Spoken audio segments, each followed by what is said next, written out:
Buenos días, tardes, noches, allá donde os encontréis. Esto es un nuevo webinar o webinario, seminario sobre enfermedades infecciosas, tropicales, emergentes, medicina del viajero. Yo soy Manuel Linares, soy el presidente de Fundación IO y hoy vamos a hablar de picaduras y viajes. Picaduras en viajes, insectos, enfermedades, protección, geografía, un montón de cosas interesantes. Al final creemos que es el momento de comunicar de una forma directa a nuestro público, a los profesionales, sobre todo para prevenir, ¿no? Y para eso hoy contamos un poco con dos expertas en la materia, ¿no? Son seminarios que organizamos tanto SEMEVI, la Sociedad Española de Medicina de Viajes, como Fundación IO con ese objetivo. Y para ello, de una forma muy divulgativa, pues vamos a hablar con dos personas. Chari Melero, Rosario Melero Alcíbar, que es doctora en biología, es especialista en entomología sanitaria, es enfermera, es parte de Fundación IO, y con la doctora Mar Faraco Ñorbe, que es médica de familia con interés en salud pública, especial interés en el medicina del viajero a través de su puesto en sanidad exterior en Huelva y aparte vocal y motor de la Sociedad Española de Medicina del Viaje, SEMEVI. Muchísimas gracias a las dos por estar aquí hoy con nosotros y a todos los que estáis conectados allí donde os encontréis. La idea de este webinar, como otros van a tener 3 bloques. Un bloque inicial de picaduras y vectores que hará Chari Melero, otro bloque de prevención en viajero y herramientas clave para la consulta de viajero, y luego preguntas y más preguntas, ¿no? Una ronda moderada de preguntas. Animaros en el chat a hacer todas vuestras cuestiones, ¿no? Sobre vectores, enfermedades, garrapatas, insectos, todo lo que se os ocurra, porque este es el momento. Y por último, en lo que dé tiempo, en estos 50 minutos, una hora, pues la idea sería un poco hacer unas conclusiones finales y unos mensajes para casa. Así, cosas técnicas, prácticas del seminario, pues se grabará, se quedará en directo y sobre todo pues intentaremos que esto sea una puerta abierta al mundo para hacer otras muchas cosas. Habrá materiales que se queden luego en web y en distintas redes y plataformas, y sobre todo que todo el mundo hagamos de formadores para que nuestros viajeros y nuestros entornos pues estemos de una forma lo más segura posible. Y sin más, yo creo que estas son un poco las instrucciones básicas. Hay en este momento un montón de gente conectada y yo voy a dar paso a Rosario Melero Alcíbar para que nos cuente un poco de bichos, como muchas veces decimos, cuáles pican, cuáles no pican, qué vectores son más relevantes según destinos, mosquitos, garrapatas, flebotomos. Y sobre todo, también en su doble vertiente como entomóloga y también enfermera, cómo manejamos luego una picadura, ¿no? Yo creo que adelante, Chari, muchísimas gracias y todo tuyo. Vale, pues primero de todo, gracias por invitarme a esta webinar y bueno, pues espero que estos 50 minutos que tengamos delante aprendamos todos un montón. Si me permitís, voy a compartir la pantalla en un momento. Ahí estamos. ¿Me aseguráis que se ve o me confirmáis que se ve, porfa? Sí, perfecto. Perfecto. Bueno, pues lo que vamos a hacer es entrar en jaleo, en materia, preguntándonos por qué pican, porque claro, me han picado los bichos, no lo van a hacer porque son malos con nosotros y porque son nuestros enemigos. Realmente pican porque a mí me gusta decir que son buenas madres en general, buenas madres o buenos progenitores, porque lo que van a buscar en un hospedador es esa sangre rica en proteínas y otros nutrientes. Evidentemente, la sangre de un hospedador la fabrica el hospedador, el gasto energético lo realiza el hospedador y yo voy a tener acceso a esos nutrientes de forma fácil y de forma económica, porque solo tengo que picarle y ya está. Y con esta picadura, lo que voy a conseguir es satisfacer esas necesidades biológicas básicas que son comer y no ser comido y reproducirme y cuidar de la prole. Y lo voy a hacer especialmente bien. Si yo voy a comer y no ser comido, voy a alimentarme, voy a adquirir esas proteínas y esos nutrientes de la sangre y voy a poder realizar mi propio metabolismo, voy a sobrevivir. En este grupo de estos artrópodos que pican para comer y no ser comidos, pues tendríamos, por ejemplo, las chinches o las garrapatas. Y os he puesto, ya sé que no son picaduras como tales, os he puesto también, hay unas larvas de lepidópteros, las orugas, que lo que hacen es defenderse, ¿vale? Pero porque quiero que tengáis en cuenta eso de comer y no ser comido. En este caso, tanto las hembras como los machos serían de interés. Es decir, si yo tengo una chinche, me van a picar todos, si tengo una garrapata igual, si tengo un cimes, por ejemplo, que son las chinches de las camas, pues me van a picar también hembras y machos. Si yo hablo de reproducirse y cuidar de la prole, en este caso solamente las hembras van a ser las que se alimentan de sangre, solamente las hembras van a picar. Habitualmente mosquitos que son los más característicos de esto. Claro, pero yo digo fácil, ¿realmente es fácil? Pues la verdad es que no. Yo tengo que tener, digamos, tengo unas necesidades biológicas que tengo que cubrir y es fundamental, en este caso, elegir al hospedador. Claro, yo soy hematófaga, si me permitís, voy a picar, me da igual ser hembra en este caso, voy a picar y necesito ir a localizar el hospedador. ¿Y cómo le localizo? Bueno, pues habitualmente los sistemas de localización son muy variados. Luego cuando esté Mar con su charla os va a explicar qué es un repelente. Habitualmente los repelentes van, digamos, para tamponar químicamente alguna de estos emisores, ¿no? de ¿cómo deciros? Bueno, pues de disponibilidad de sangre. El primero de ellos es la temperatura. Muchos de los hematófagos pican sobre animales de sangre caliente, es decir, aves y mamíferos, y localizan a esos hospedadores a través del calor. Las garrapatas, por ejemplo, esperan, ¿vale? En las hierbas, arriba del todo subidas, esperando que pase un hospedador y lo localizan, entre otras cosas, por esa temperatura y saltan, ¿no? Para ir a picarles, para ir a succionar la sangre. Y además utilizan, digamos, también algunos mensajes químicos, como el CO2, el ácido láctico y otros. Y en esto radica la dificultad. Yo he evolucionado, me he hecho esa evolución selectiva hacia un determinado hospedador a lo largo de los años, a lo largo de los siglos, a lo largo del tiempo. He coevolucionado con ese hospedador, es decir, reconozca determinado tipo de hospedador, ¿vale? Y a través del tiempo he coevolucionado o digamos, me he adaptado a ir a buscarle, a reconocerle con estos factores que decíamos. Pero claro, también me tengo que adaptar a picarle. No todos los hospedadores que tengan la sangre caliente, por ejemplo, y que huelan muy parecido, tienen el mismo tipo de piel o el mismo tipo de protección. Entonces yo necesito de un sistema para taladrar esa piel, que puede ser más o menos dura, y luego una vez que la he taladrado necesito, digamos, acceder a la sangre.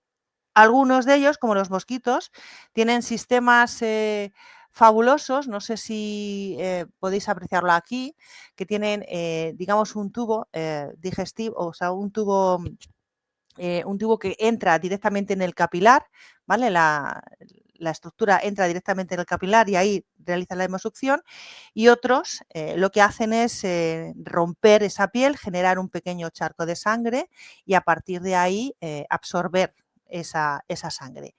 En cualquier caso, yo necesito acceder. Por lo tanto, no todas las pieles van a ser accesibles para mí. Hay algunos insectos que pueden realizar hematofagia, sobre todo sobre pollitos, por ejemplo, aves pequeñitas, pero no lo pueden hacer sobre mamíferos porque no les da esa probóscide. Claro, pero si os fijáis, estoy hablando de animales de sangre caliente. Los animales de sangre caliente tienen también asociado a esa evolución biológica un sistema de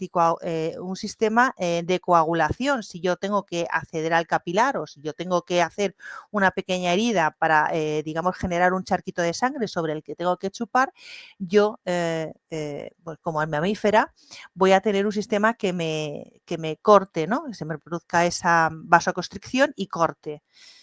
Bueno, pues buena la estoy haciendo siendo vector, que me he hecho todo el trabajo de hacer el agujero, de acceder al capilar, si digamos que el sistema del hospedador sobre el que me estoy alimentando, sobre el que estoy realizando esa hemosucción, me lo corta, ¿no?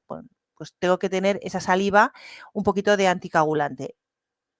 Ese anticoagulante, evidentemente, de origen proteico, le acompaña un anestésico, porque todo esto implica un daño en la piel. Cuanto menos se dé cuenta el hospedador que le estoy picando, más fácil. Fijaros que entonces no es tan fácil, ¿vale? Antes decíamos que la sangre rica en proteínas era accesible, económica y fácil, y realmente no es tan fácil.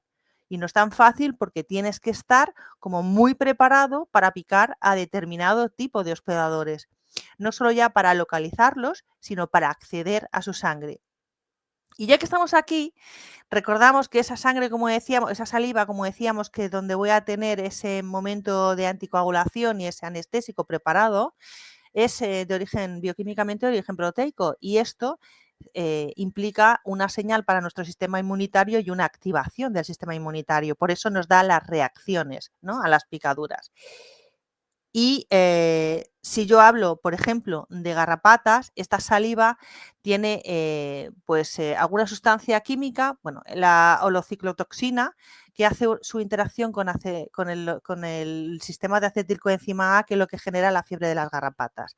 No sé si habéis tenido alguna vez una sintomatología, luego lo puede explicar seguramente Mar mejor que yo, una sintomatología de fiebre, de parálisis, de dolores, todo el cuerpo, localizas a la garrapata, la limpias, la quitas y en un tiempo corto, no más de 2 horas, el paciente presenta una mejoría notable. Simplemente es por esa, digamos, saliva que se había quedado ahí dentro. ¿Vale? Pues ya está. ¿Qué es lo que sucede? Fijaros que cuando yo estaba hablando de hematofagia estaba diciendo saliva que necesito para ese anticoagulante y luego absorbo la sangre, realizo la hematofagia. En este caso, esa hematofagia implica un riesgo de transmisión. Yo siempre voy a tener, digamos, otra entidad biológica, que en este caso es un agente patógeno, que va a aprovechar de ese mecanismo de alimentación que tienen estos artrópodos, ¿vale? Para, digamos, acoplarse a ese ciclo de transmisión, o sea, acoplarse a ese sistema, a ese procedimiento y aprovecharlo para completar su ciclo de vida. Esto ocurre siempre y cuando el artrópodo picador sea susceptible, y si lo es, se genera este triángulo epidemiológico que marca la transmisión del 80% de las enfermedades que tienen más impacto en la salud global, ¿no?, sobre todo en la de los viajeros. Yo quiero explicar específicamente lo que significa susceptible. Si os ponemos un ejemplo básico, por ejemplo, vamos a hablar del paludismo, de la malaria. Cuando un mosquito anófeles realiza una hemosucción y dentro de esa hemosucción van esas partículas sexuales del plasmodium y acaban en el sistema digestivo del mosquito, ¿vale? Dentro del sistema digestivo del mosquito se produce la metabolización de la sangre, y si van esas partículas, lo más probable es que sean metabolizadas junto con la sangre, a no ser de que tenga sistemas de escape. Y esos sistemas de escape, esos sistemas bioquímicos y fisiológicos de escape de esos agentes patógenos son los que hacen que el mosquito sea susceptible, lo que significa que no todos los agentes patógenos son capaces de saltarse el sistema metabólico del mosquito, y esto es fundamental, ¿vale? Y eso es lo que significa susceptible, pero se da. De hecho, ya como os comentaba antes, el 80% del impacto sanitario tiene que ver con zoonosis de este tipo, ¿vale? Entonces, ¿qué tipo de agentes patógenos han conseguido saltarse esas barreras metabólicas de los intestinos, de los vectores, de los mosquitos y de otros artrópodos picadores, hematófagos? Pues en principio hay un montón. Los más fundamentales, las filarias, ¿vale?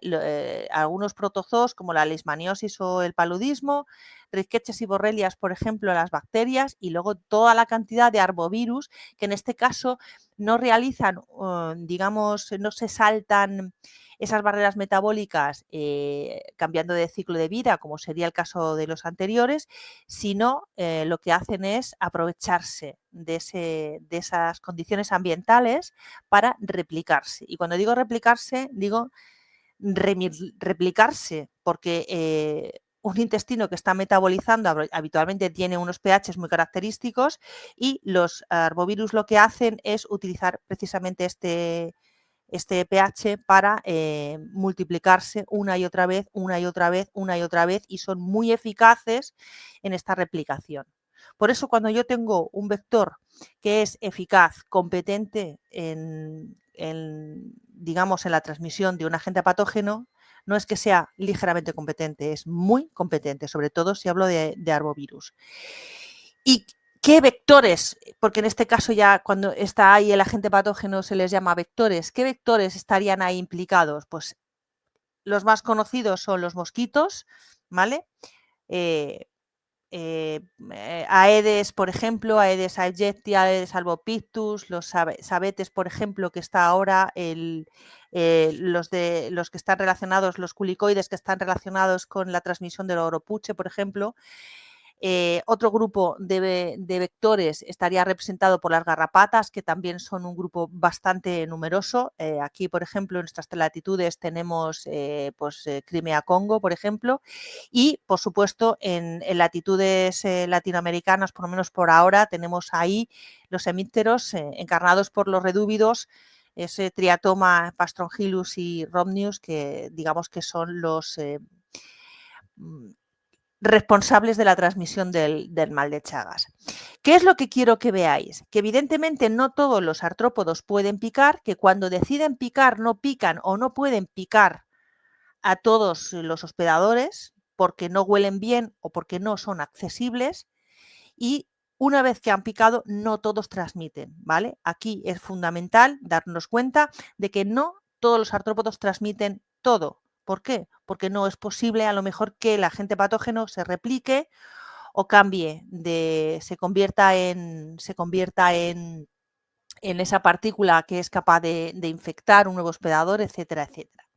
Claro, yo puedo preguntarme, ¿y dónde están? Bueno, pues yo os voy a contar, si me permites, Manuel, yo os voy a contar una mentira, ¿vale? ¿Y por qué una mentira?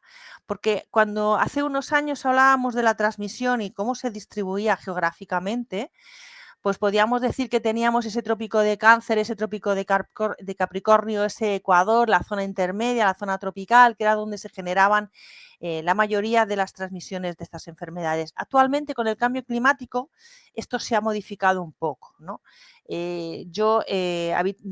De unos años a esta parte yo no hablo de enfermedades tropicales, yo hablo de enfermedades zoonóticas de distribución mundial y global.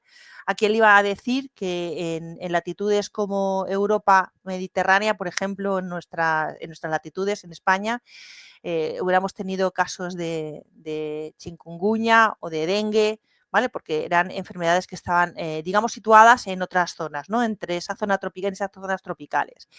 Pero sí que es verdad que podemos hacer una pequeña distribución, ¿no? Por lo menos algo un poco más puntual. Tenemos, evidentemente, en la zona americana, como decíamos, este triatoma fantástico que tenemos aquí, digamos, transmisor del Chagas, de la enfermedad de Chagas, que digamos, tiene su representante, aunque no está puesto, en el otro lado, en el continente, en el viejo continente, que sería la mosca tsetse, ¿vale? Que lo que hacen es transmitir, estarían implicados en la transmisión de los tripanosomas.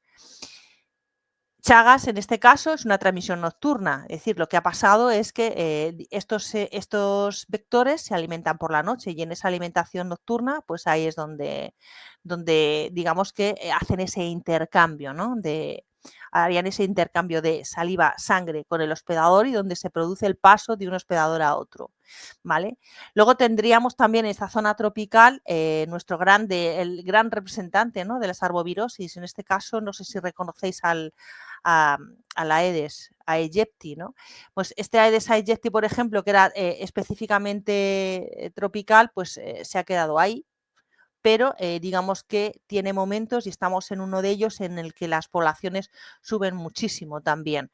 Esto significa que suben muchísimo porque ya no hay una época de Aegypti. Igual que en Europa no hay una época una época buena de Albopictus, ya es anuales, pues en este caso es lo mismo, ¿no?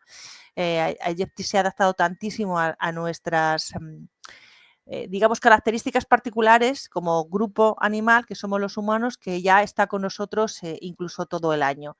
Tenemos ahí los flebotomos, que teníamos dos tipos distintos de flebotomos. Tenemos en las Américas, tenemos las luxomias y nosotros aquí tenemos el género Flebotomus, que es responsable de esa transmisión de la leishmaniosis, por ejemplo. Tenemos las garrapatas, esa garrapata es una de las que más están afectando ahora mismo en Europa, de la que más miedo tenemos en Europa, ¿no? En Europa y en Europa, ¿no? Que es Hyaloma, del grupo de Hyaloma, del género Hyaloma, que es digamos, la transmisora y la vehiculadora, por decirlo de alguna manera, del Crimea Congo, de este virus, pero claro, no es la única garrapata. ¿Vale? Tenemos otras garrapatas que son bien conocidas en el continente americano, por ejemplo, en la zona de las Rocosas o en el centro de Europa, con las encefalitis producidas por garrapatas, ¿no? Esas Rickettsia y borrelias, ¿no? Esas bacterias que transmiten, que tanto problema generan, por ejemplo, a los senderistas, ¿no? Que están en Selva Negra, por ejemplo. Y luego tenemos otros, y os he puesto este ejemplo, que está en todos los sitios. Este es nuestro querido, esto es un culícido, Culex, que es el mosquito más habitual, que tenemos el más cosmopolita, el que, digamos, todos conocemos, de hábitos nocturnos también, pero también puede picar por el día si el sol no es muy fuerte, que es el transmisor de otras arbovirosis y muchas filarias, por ejemplo, que este lo encontramos en todos los lados, es cosmopolita. Y no quiero olvidarme de nuestro anófeles. Claro, yo pongo aquí anófeles, en la mayoría de los casos en las zonas tropicales se desarrolla perfectamente anófeles, pero también nosotros en el Mediterráneo y esta fotografía pequeña tenemos esta fotografía pequeña que tenemos aquí en esta zona de aquí también representaría anófeles, ¿no? En la zona mediterránea. Es un mosquito que, digamos, está aumentando de su distribución de latitudes hacia latitudes más, en teoría, más frías, que realmente no son tan frías, ¿no? Con el cambio climático, por ejemplo.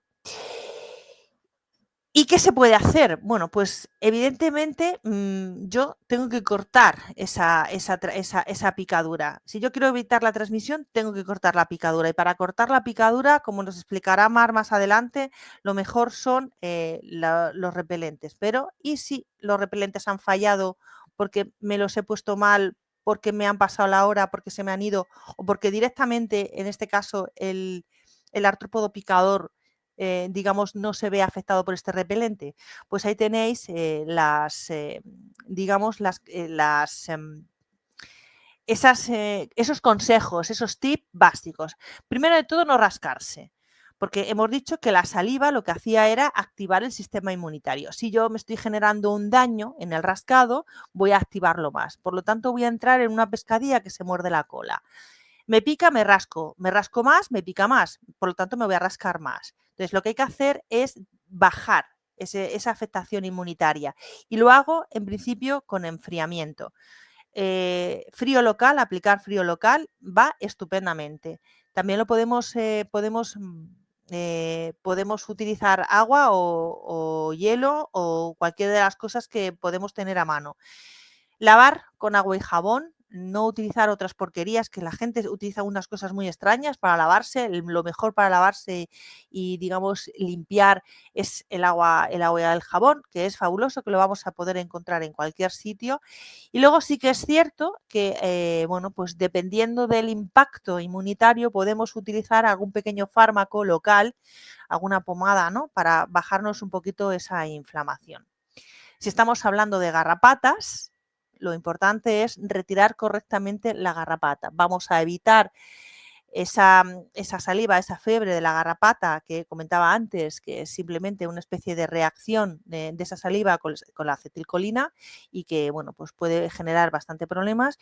Y retirarla correctamente significa, pues las técnicas de retirada de garrapatas, los 2 o 3 primeros días son muy fáciles, lo único que hay que hacer es pellizcar un poquito en la zona más cercana de la piel, levantarla, ponerla en posición vertical y tirar, porque los 2 o 3 primeros días esa sustancia química que utilizan las garrapatas para cementarse, digamos que no ha fraguado, por lo tanto son muy fáciles. Y si ya han pasado esos 2 o 3 días, necesitamos pues pellizcar un poquito más la piel y tirar. Pues esto es un poquito de tener mano, ¿no? Tirar con fuerza, pero sin exagerar para no romperla y siendo constante en esa fuerza. Bueno, pues hay también sistemas para quitarlos. Hay unas pinzas que funcionan estupendamente y bueno, pues lo mejor es que no os piquen las garrapatas, ¿vale? Cuidadito con esa retirada de garrapatas, como decíamos antes, que se puede quedar el hipostoma adentro y esto tampoco es... yo, por ejemplo, he tenido un caso hace 2 días en mi consulta de problemas de este tipo, ¿vale? Con las garrapatas, de que se le quedó la piel dentro y se quedó el pobre muchacho con una herida tremenda. Listo, no sé si las preguntas ahora, después. Muchísimas gracias, Chari. Nos quedamos un poco con ese mapa, con un montón de enfermedades que están ahí, de consultas, ¿no? Yo creo que esperamos un poco a que Mar nos cuente la parte un poco de viajero, de consulta, de prevención, de repelentes, y luego en el turno de preguntas, pues animaros un poco a que a través del chat, pues que ya están llegando algunas, pues que las comentemos, ¿no? Y sin más, Mar, que nos va a hablar de la segunda parte, que es no menos importante, que es la valoración individual del viajero, ¿no? de esa evaluación de riesgos, destinos, actividades, la duración de los viajes, los perfiles. Muy importante los repelentes, los principios activos, las concentraciones, formatos que hago, ¿no? Las barreras físicas, ¿no? Y sobre todo también el rol de la consulta previo al viaje y la educación, ¿no? La educación que muchas veces recae todo en nosotros, pero los viajeros tienen que estar sobre todo también concienciados de lo que hacen en cada momento, ¿no? Pues sin más voy a presentar yo por aquí, confirmarme que lo veis bien y adelante. Bueno, le he pedido a Manuel que presente porque a mí no he conseguido presentarlo, entonces me va a echar una manilla. Yo soy Mar, trabajo en sanidad exterior desde hace un montón de años y bueno, pues precisamente por llevar un montón de años, quizá al principio entras con muchas ganas a ponerle vacunas a la gente y a mandar profilaxis de malaria, que es muy importante, pero poco a poco te vas dando cuenta de que lo más importante es la educación sanitaria, el comportamiento, vamos, aquí y allí, pero la gente cuando se va de viaje a un país que desconoce con unas características diferentes, pues a veces se informa, a veces se malinforma, otra vez se sobreinforma, etc. En nuestra consulta diaria, aparte de utilizar, por supuesto, esas vacunas o quimioprofilaxis cuando hay, que es las menos veces, casi todo lo que puede transmitir un vector que nos ha contado Chari, pues no tiene vacuna o no tiene quimioprofilaxis, se puede, si no impedir del todo, disminuir muchísimo el riesgo con unas medidas de protección contra vectores que son sencillas, pero a veces realmente son incómodas. Es decir, es más fácil ponerse una vacuna que andar, que si la mosquitera, que si el repelente, que si no sé qué.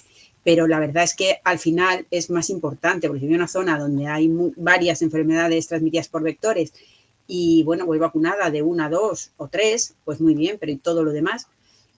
O a lo mejor no he podido vacunarme porque tengo una edad a lo mejor que impide o una enfermedad, pero yo quiero viajar.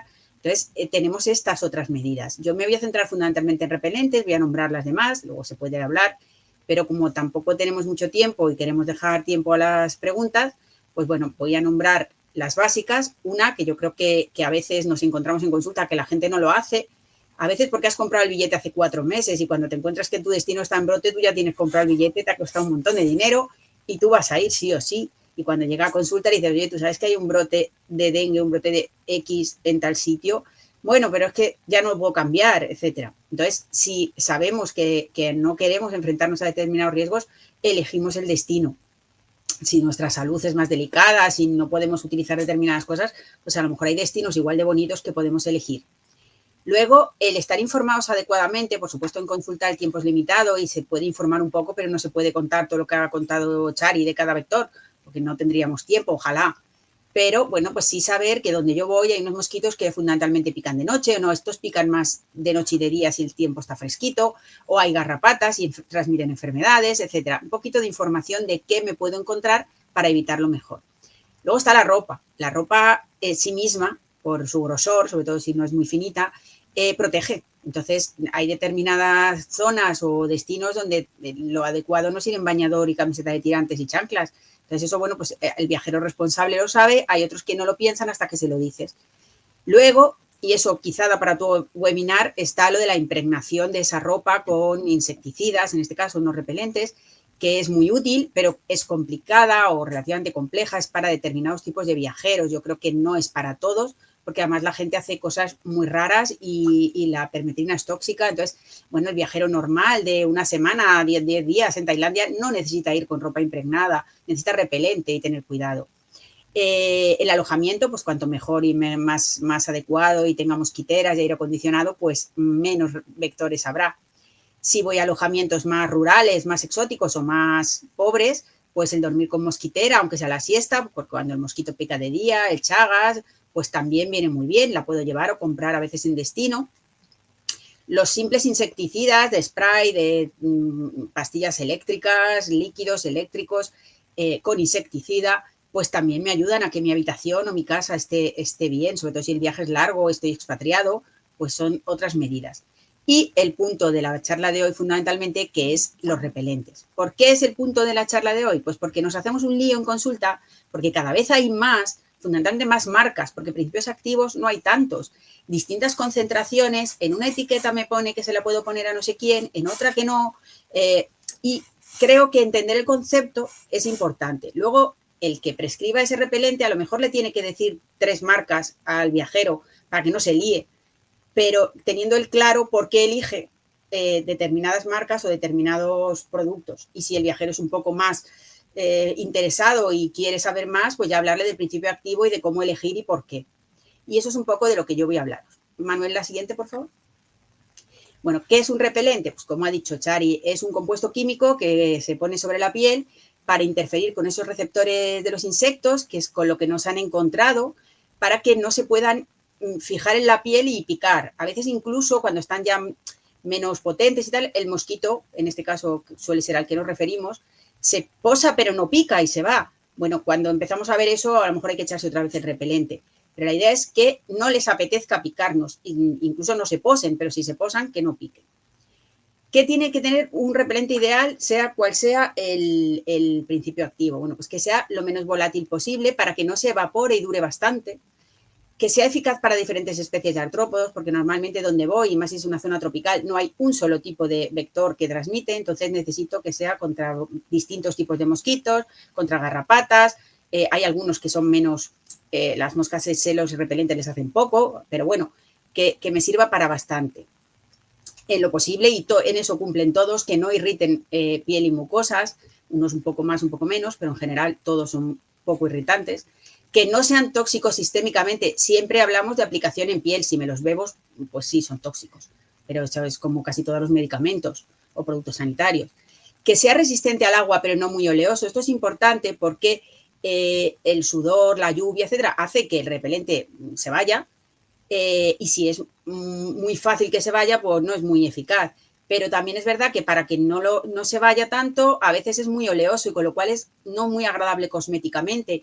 Y nosotros queremos y el viajero quiere utilizar el repelente. Si le desagrada el olor, la pringue, lo va a utilizar mucho menos. O el niño va a salir corriendo, yo no quiero eso, mamá, porque huele fatal. Que resista la abrasión, que no sea que me toco y se va el repelente. Y el último, que no lo veo, pero no me acuerdo. Pero no, más o menos estos son los puestos. ¿Hay algún repelente que cumpla todo esto? Pasa a la siguiente, Manuel. Bueno, pues tenemos como 4 que son los que encontramos en todas las farmacias, supermercados, etcétera. El principio activo sería DEET, que es dietildoloamida, y caridina, también conocido picaridina, Vairepel antiguamente, el IR3535, que cada vez hay más marcas comerciales y está como más en venta. Y luego el citrodiol paramentane, que es un poquito segunda línea. Es bueno, actúa, pero quizá no es el adecuado o el más adecuado para zonas donde haya mucha transmisión de enfermedades por vectores, lo cual no quiere decir que no pueda ser útil para unas horas en zonas de poca transmisión. ¿De qué depende que cualquiera de estos tres sea eficaz y dure? De la composición, o sea, cuál elijo, cuánto esté de concentrado y cómo me lo ponga, porque el repelente no es perfume, no me puedo echar 3 pegotes y ya. El repelente hay que pringarse todo lo que llevo descubierto y eso pues no es agradable, te quedan las manos manchadas. Yo les digo que lleven toallitas o gel hidroalcohólico para quitárselo de la palma y así, si como luego algo, pues no me como el repelente, que está muy amargo. A mayor concentración, en principio, como norma, más tiempo dura, como la crema solar. Pero más del 50, en principio, hace una meseta y no va a proteger y puede ser, sobre todo, más irritante para la piel. Menos del 10%, realmente el problema que tienen es que protegen muy poco tiempo. Entonces, bueno, para situaciones de exposición corta y tal, pues pueden estar bien. Pero si voy a estar muchas horas expuesto, hay que ir a un poquito más. Vamos a decir, entre un 20 y un 50 podemos bailar con una buena concentración. Siguiente, Manuel.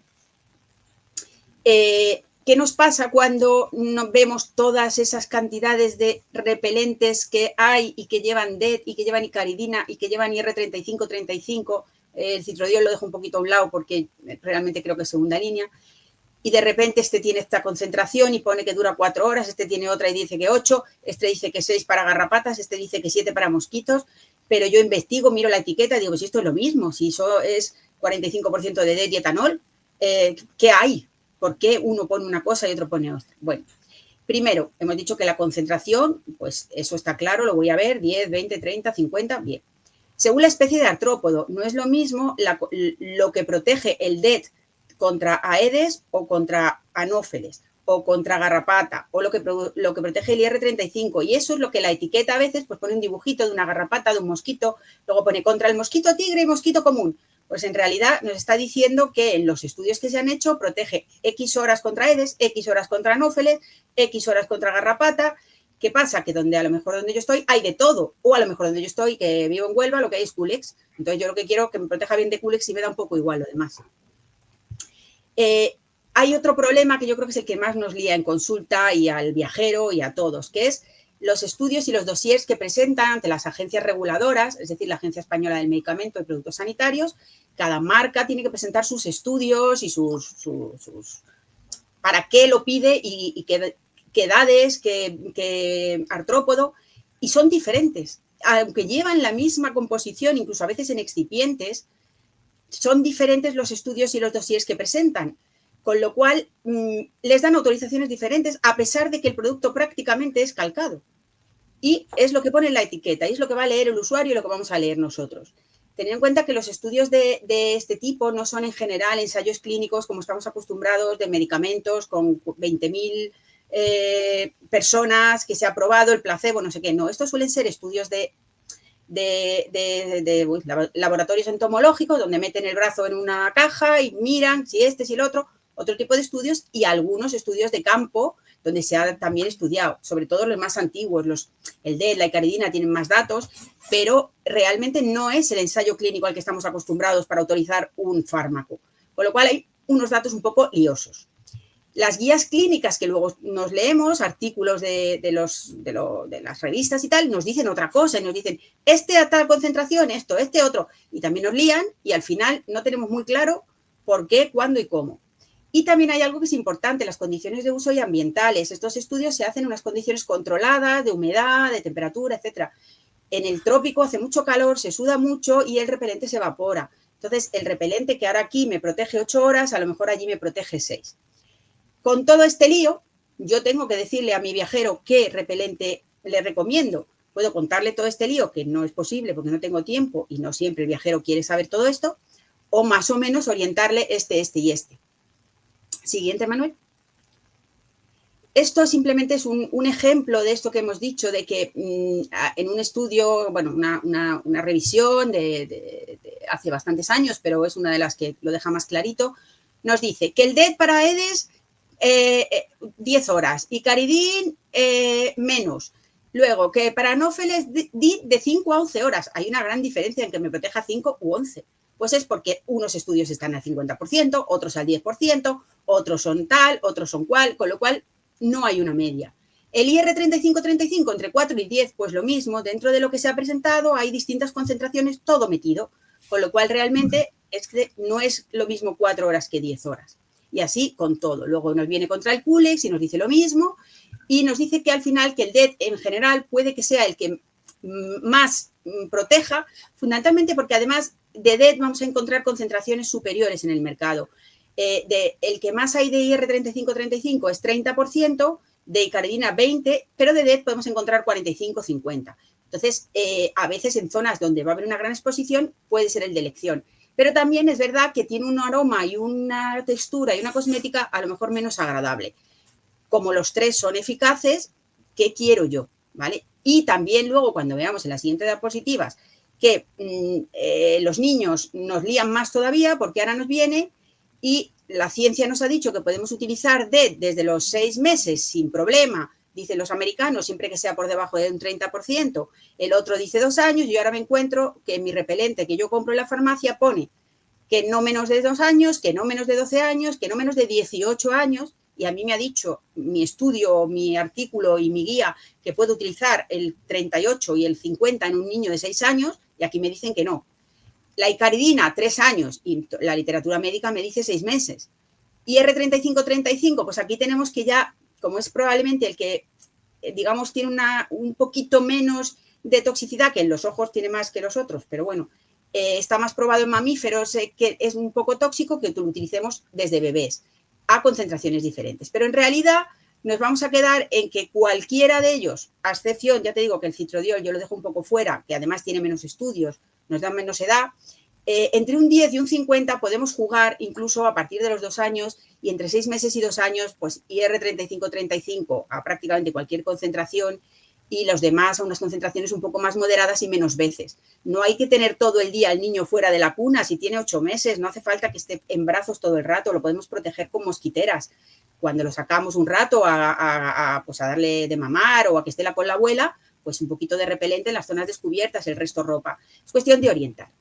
Esto, como veis, al final varía mucho según la cuestión regulatoria, el dossier que se ha presentado. Por eso nos encontramos tanta diferencia entre Canadá, Estados Unidos, España, la literatura médica, no sé qué, porque es normal, el regulador autoriza según lo que le han presentado.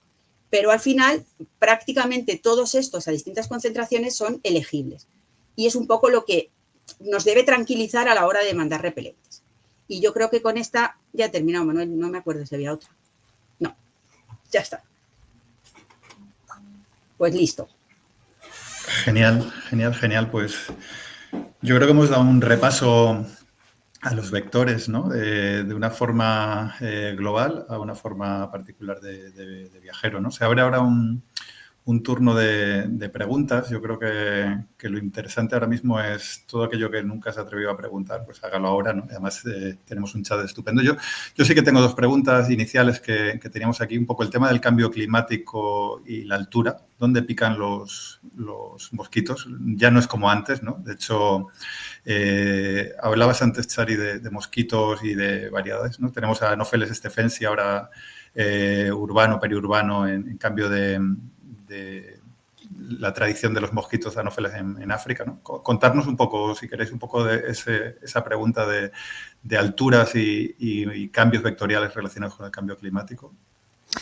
Hombre, el cambio climático, desde el punto de vista entomológico, lo que ha hecho ha sido favorecer de alguna manera que ese ligero aumento de grados que ha habido en el planeta, las distribuciones en latitud y en altitud, ¿vale? Y en latitud, diferencien, ¿vale? O sea, si hace 20 años, por ejemplo, 30 años hubieran dicho vamos a encontrar hialomas típicamente de clima mediterráneo, garrapatas, lo hubiéramos encontrado en Vitoria, la gente hubiera dicho, ¡hala! ¿Qué dices? Que hace mucho frío en Vitoria. Y no, de hecho se ha encontrado hialomas en Vitoria, que es una ciudad bastante fría. Hialoma es una garrapata típicamente mediterránea, de las dehesas mediterráneas, es decir, calor, calor, calor, por ejemplo. Y con los anófeles va pasando lo mismo. Antes se marcaba una diferencia o una altitud marcada a partir de los 2000, me lo estoy inventando, no recuerdo si son los 1800 o 1900, a partir de los 2000 no hay anófeles. Claro, evidentemente cuanto más alto, más frío en las noches y el mosquito no soportaba, ¿no? Esa disminución de temperatura por debajo de los 10 grados. Ahora mismo esos 10 grados se alcanzan, digamos, en altitudes más altas. Lo mismo en altitud que en latitud, por ejemplo. Vale. Y luego además el cambio climático lo que hace es aumentar la fenología. Antes, yo cuando empecé a trabajar en mosquitos en el siglo pasado, empezábamos en marzo, acabábamos en octubre, y ahora mismo Albopictus en la región mediterránea española está todo el año. No hay paro, no hay hibernación, por ejemplo. Y luego tengo otra pregunta para Mar, que es la de los mitos. Yo creo que lo de los mitos es una cosa que debería quedar claro en este webinar. ¿Qué cosas funcionan y qué cosas no funcionan, ¿no? Desde las espirales, el humo, la cebolla, el ajo. El ajo, no sé qué. Vale. Es verdad que hay mucho mito, como en casi todo en medicina, y sobre todo lo que hay que utilizar a veces cosas más de educación sanitaria que medicinas. Bueno, pues tenemos la vitamina B, que no sirve, ¿vale? Eso sí hay estudios diciendo que no sirve, con lo cual el que se la quiera tomar, como es hidrosoluble y se orina, pues perfecto, pero no sirve. Tenemos, por supuesto, el ajo, cebolla, no sé qué, no sé cuántos, que no sirve. Y las espirales, por ejemplo, que se queman, sí tienen, porque son de citronela y cosas de esas, pero no se pueden utilizar. Hay una pregunta por ahí que si los asmáticos no se pueden utilizar en espacios cerrados, son siempre para el aire libre. No te metas en la tienda de campaña y quemes una espiral, ni en la casa. Ahí en casa tienes unos enchufes buenísimos con pastillitas y con líquido y unos sprays. Tienes otros métodos. En la tienda de campaña no quemes la espiral. Eso es para cenar la barbacoa afuera. Luego tienes los ultrasonidos que no sirven para nada, para nada. O sea, hay estudios diciendo con y sin el puesto pican igual. Los cuelgan del carrito, que si no sé qué, con una cosita que suena, no. Y la pulserita y el parche. Yo lo siento, son muy bonitas, pero no funcionan. Incluso con biocidas tienen un campo de acción muy cerquita donde lo llevo. Son muy bonitas, se la pones al niño si quieres para que esté contento, pero le echas repelente. Es un poco los mitos. Muy bien, yo añado el gin tonic para la malaria. Bueno, ese es bueno, ese es bueno.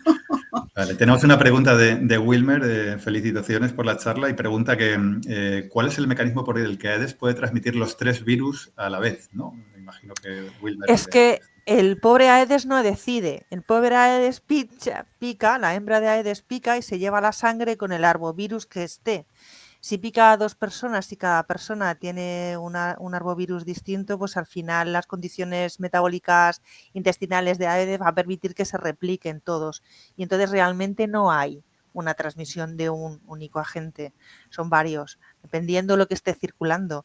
Si estamos en una zona en donde corren los 3, dengue, chikungunya y no sé cuál es el otro que ha preguntado.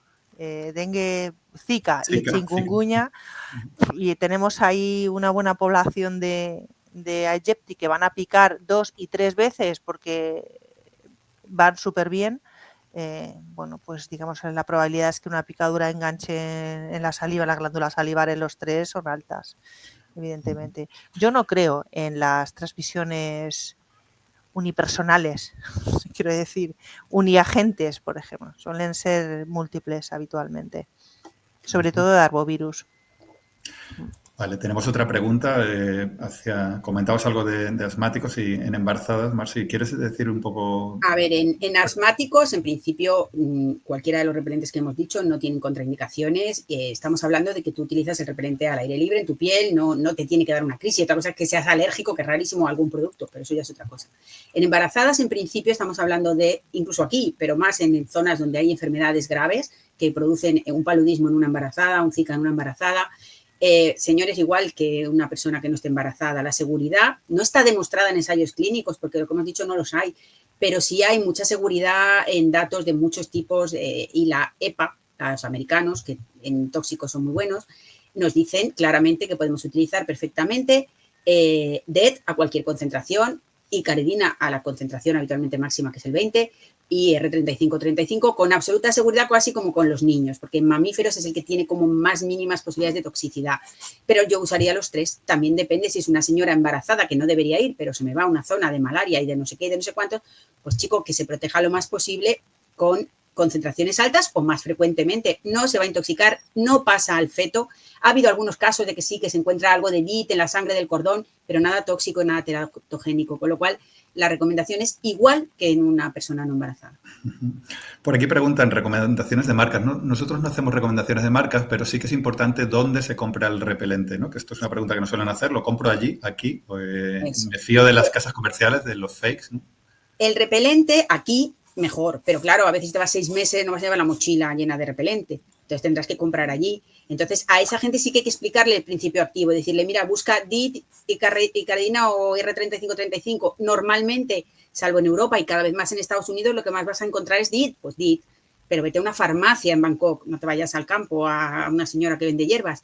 De aquí, pues le podemos dar marcas, aquí como tú dices no lo vamos a decir, pero bueno, si le facilita al usuario que yo le diga, mira, pues esta y esta, donde a veces en la farmacia y a veces en el supermercado. No olvidemos que si le damos la vuelta a la etiqueta y vemos que pone DIT al 25, ¿por qué no? Si yo lo quiero para 6 o 8 horas, que no siempre tiene que ser el más caro y el de la farmacia, que hay muchos y muy buenos, pero un poco lo que tengas a mano. Vale. Se están animando las preguntas en el chat. Aquí tenemos otra respecto a las mosquiteras impregnadas para zona tropical, agujeros de pulgada cuadrada. La pregunta del millón. Esto es muy complicado. Esto probablemente Manuel se lo sepa mejor que yo porque sé que tienen algo de esto, pero la impregnación es una gran medida, pero es para gente que hace viajes complejos, ¿vale? No para un viajero estándar. O te compras la ropa impregnada que sale bien cara por internet, en la web, una camisa, un pantalón, o eso de ponerte a impregnar tú con líquido, metro cuadrado, se puede. Yo tengo hasta una guía que si me pongo a pensarlo lo he hecho alguna vez con algún viajero muy complicado. Si no, es mejor, si lo que quieres es 2 meses en una zona más bien selvática y quiero que mi ropa aguante unos lavados, el CDC americano tiene un vídeo estupendo de cómo hacer la impregnación con un spray que se compra por internet con permetrina a menos dosis, lo pones al sol, o sea, le echas bien, lo mojas, lo pones a secar al sol y te dura unos cuantos lavados. Y siempre, en principio, con permetrina, que es un insecticida, mata, no es un repelente. Yo llevo mi repelente y mi ropa con insecticida. Ese no se echa en la piel, ese es para la ropa. Se puede echar repelente en la ropa, todos ellos. El IR3535 incluso tiene fórmulas para eso, pero cuidadito con decirle a la gente que eche en la ropa porque algunos, sobre todo el DIT, estropean algunas cosas. Y si yo tengo un chubasquero carísimo de Gore-Tex, unas gafas de sol de 200 euros y me echo el repelente en los plásticos, se me estropea. Y oye, pues a veces no compensa. Hay que pensarlo, pero tú puedes utilizar el repelente y aguanta en la ropa prácticamente como en la piel, unas horas y no aguanto los lavados. Es diferente. Perfecto. Entrando en el tema de garrapatas, que está tan de moda, sobre todo porque lo estamos viviendo y se avecina una temporada de garrapatas extraordinaria en nuestro entorno. Estamos ya. Por eso, al final, preguntan aquí, ¿cuánto tiempo debe estar adherida una garrapata para transmitir la infección y qué errores frecuentes se cometen al intentar retirarlas? Pues el error al intentar retirarlas, tirar de ellas a lo bestia. O sea, hay que tener en cuenta que la garrapata entra en vertical y dobla. Si tiras así de ella, pues al final acabas dejando el hipostoma. También si coges solamente del abdomen y tiras de ella, lo más probable es que partas abdomen y dejes el hipostoma dentro. ¿Vale? Hay que tener paciencia. Para quitar una garrapata hay que tener paciencia. Sobre todo hay que ponerla en vertical a la piel, que es como ha entrado ella, y digamos pellizcar. Si yo tengo dudas de cuánto tiempo ha estado la garrapata prendida, porque si está prendida, como decíamos antes, 2 días no le ha dado tiempo a fraguar. Y entonces es fácil, tiras un poquito y sales. Si yo tengo dudas, lo que hago es pellizcar un poquito la piel y tirar. Tirar de forma continua, aplicando una fuerza media hasta que suelte. No se utiliza petróleo, no se utiliza alcohol, no se utilizan cigarros, no se utiliza nada. Yo tenía una compañera hace un tiempo que también médica familiar y comunitaria que anestesiaba las garrapatas, me dijo. Las ponía con un poquito de lidocaína, por ejemplo, las enchufaba, las pinchaba, las anestesiaba y luego a partir de ahí tiraba. Pero si lleva 3 días, el cemento no se va a ir con la lidocaína, ¿vale? Entonces hay que ser esto. Hay otra pregunta. Y para transmitir desde el primer momento, date cuenta que lo primero que hacen es echar esa saliva. Muy bien. Habla sobre Culex y me imagino que lo preguntan por el tema del oropuche ahora mismo o de Haemococcus, ¿no? Sí. Si hay algún repelente ideal para estos. Haemococcus así en general en los estudios, perdona, Chari, si tú sabes más de Haemococcus, porque yo de los estudios no he leído mucho de Haemococcus. Haemococcus y Sabete son aedinos. Vale, ok, Por lo pues ahí ya tanto, me ayudas, porque ahí ya me hacía yo un poco más de lío. Es muy práctica y esas cosas se me lían a veces. Lo que hemos visto antes, o sea, los 3 básicos de caridina y R3535 son válidos. Quizá, por ejemplo, para Culex, creo que era uno de los que estaba puesto el IR3535, tendría que mirarlo, pero vamos, me valen los 3. Lo que pasa es que si nos buscamos en la etiqueta más en los estudios, nos van a dar unas horas. Normalmente lo que tengas tú más a mano y a una concentración, cuanto más elevada, más tiempo. Pero los mosquitos responden bien al repelente. El problema son algunos otros artrópodos que el repelente no les hace nada. Claro, pero es lo que decíamos antes, Mar. O sea, los mosquitos van a oler, van a ir a buscar al hospedador oliendo, van a hacer esa localización por mensaje químico y, bueno, pues los repelentes lo que hacen es tapar esos mensajes químicos. Los aedes son los especialistas en saltarse, los repelentes, porque tienen el plan A, el plan B, el plan C, el plan D, el plan E. El plan A es el CO2, el ácido láctico, DEET, ticaridina, todo fantástico, el IR3535 para el ácido láctico y el CO2 fabuloso, por lo tanto para las garrapatas estupenda y tal, y de repente te llega una Aedes y dice, yo paso del ácido láctico, yo me voy a ir a por esta hormona, me voy a ir a por este otro producto del metabolismo y entonces, claro, el repelente normal no les afecta. Pues es que los aedinos son sobre todo Aegypti, que es nuestro, o Albopictus, que es nuestro, es decir, es antropofílico, antropofágico en este caso, que le gusta alimentarse sobre la especie humana, tienen el plan B, el plan C, el plan X incluso. Genial. Vamos a hablar un poco ahora y estamos acabando, estamos casi fuera de tiempo. Preguntan dónde encontrar materiales, de dónde nos documentamos. Nosotros en Fundación IO llevamos muchos años haciendo posts, por activa, por pasiva, vídeos y de todo. ¿Qué recomendamos a nuestros profesionales y viajeros? ¿Dónde encontrar información? Hay todo un plan vectorial ahora mismo, por ejemplo, en España, pero yo creo que si queréis dar alguna recomendación, creo que puede ser muy interesante. ¿Dónde nos formamos en todo esto? Es que hay tanto, tan lioso, que ese es el problema, o sea, hay demasiado. Es que hay demasiado y hay mucho fake news. Hay mucha gente que cuenta su experiencia personal que le ha ido bien y entonces lo cuenta como si fuera algo con evidencia científica y de evidencia científica no tiene nada. Yo creo que yo tengo un pequeño proyectito respecto a esto que lo estamos haciendo así que cuando esté yo encantada de ponerlo en circulación a través de la Fundación IO. Perfecto. Por ejemplo. Y mientras tanto, pues tirar de americanos, de CDC, de la EPA, porque la regulación europea es mucho más compleja y a veces más difícil de entender. No quiero decir que no sea mala, seguramente a lo mejor es hasta mejor, pero en ese sentido yo creo que son más prácticos los ingleses y los americanos. Mucho más. Genial. Yo creo que el dato ahora mismo, por ejemplo, del tema de inteligencia epidemiológica, de mapas, de dónde están los vectores, eso que ha puesto Chari, yo creo que ahora mismo tenemos que estar muy informados porque hemos tenido un brote de West Nile ahora el año pasado y se avecina otro, ¿no? Probablemente, ¿no? Hoy se salía la noticia de los primeros mosquitos con West Nile, virus del oeste del Nilo, en Reino Unido, ¿no? Detectados en mosquitos, pues está ya aquí, ¿no? Entonces, vamos finalizando. Yo creo que ha sido un seminario extraordinario. Creo que vais a poderlo ver grabado.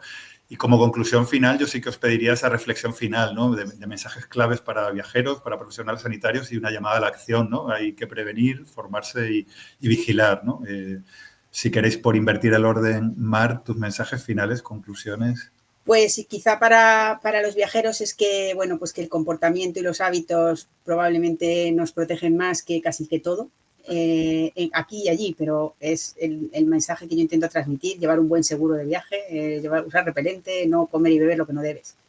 Para los profesionales, pues que efectivamente a veces es complicado porque cuando pues tienes demasiados datos en la cabeza te lías y quizá elegir un poco y tener claros unos puntos y esos son los que yo voy a recomendar y por qué. Y un poco, pues así a nivel global, que bueno, pues que esto es una amenaza aquí, allí y cada vez mayor. Chari nos lo explica muy bien y, oye, todo puede cambiar, pero yo tengo poca fe, la verdad, que no vaya más. Chari. No vaya más, dice. Llevamos en brote de West Nile desde el verano del 20, aquí en Sevilla, por ejemplo, y lo que se ha visto es que se paga más, evidentemente. Pues mira, mi recomendación, mi tips es, ya que te preparas un viaje, que te vas fuera, te vas a una zona tropical a conocer mundo, con un mínimo de 6 meses de antelación, porque te tienes que comprar los billetes, tienes que ir a buscar el hotel, etcétera, etcétera. También aprovechar esos 6 meses previos al viaje para enterarte dónde vas, qué es lo que te puede pasar y cómo te puedes proteger. No puedes ir a buscar una vacuna para cualquiera de estas enfermedades víricas o arbovirosis, por ejemplo, una semana antes de irte de viaje o 15 días antes de irte de viaje, que es lo que habitualmente se suele hacer. Y preocuparse de lo que hay. Genial. Pues, ¿qué os digo, no? Que... Perdóname, como enfermera, quiero que quede claro, como enfermera, los autocuidados. La promoción de los autocuidados. Pues yo creo que explícalo un poquito más eso, porque es muy interesante. Siempre acaba en manos de los profesionales y yo creo que el autocuidado es pues es lo que nos puede salvar, ¿no? Eso y ChatGPT. Sí, claro, evidentemente. Y además promoción, no prevención. Es decir, yo estoy saludable y voy a estar mucho más saludable. Me voy a ir a disfrutar fuera y me voy a cuidar yo a mí misma de las cosas que me preocupan. No voy a dejar que el médico de familia y comunitaria, o el médico de preventiva, el médico de salud pública me diga lo que tengo que hacer. Yo le voy a pedir referencias del producto que tengo que usar, de cuál es mejor, de cómo me lo voy a utilizar, pero yo sé que tengo que utilizar repelente o yo sé que tengo que tomar la profilaxis y yo directamente se lo voy a ir a pedir, por ejemplo. Ese es el autocuidado. Y luego saber que me tengo que echar el repelente, que me voy a echar el protector solar y a la media hora, por ejemplo, el repelente. Y lo tengo que saber. Y se te olvida, eso no son autocuidados. Hay que protegerse uno mismo. Entonces, es verdad que los profesionales podemos dar consejos de salud y nos puedes preguntar, cualquier persona interesada nos puede preguntar sobre cómo se llama este fármaco, en qué momentos, cuál es la dosis, pero yo sé que tengo que tomar este fármaco, yo sé que tengo que echarme el repelente, no sé cuál, pero porque tú me lo vas a decir, pero sé cuál, sé que me tengo que echar el protector solar, sé que me tengo que echar el repelente, sé que tengo que llevar la ropa adecuada. No te puedes ir en tacones a la selva, ni en pantalones cortos, o sea... Perdón, es que esto me pone de los nervios. También, la gente se va con tacones y sandalias ahí a Costa Rica a que le pique los abetes entre los dedos de los pies. En fin, perdón. Pues sin más, muchísimas gracias, Chari, muchísimas gracias, Mar, a todos los asistentes. Como sabéis, tanto en Semevi como en Fundación IO estamos obsesionados por comunicar. Esto no ha quedado aquí. Amenazamos con nuevos materiales, nuevos eventos. Podéis seguirnos, la grabación estará disponible en los próximos días y, como os decía al principio, buenos días a los que estáis en América, buenas tardes los que estáis en Europa y buenas noches los que estáis en Asia y la otra zona del mundo. Hasta la próxima. Muchísimas gracias. Hasta la próxima. Muchas gracias, María.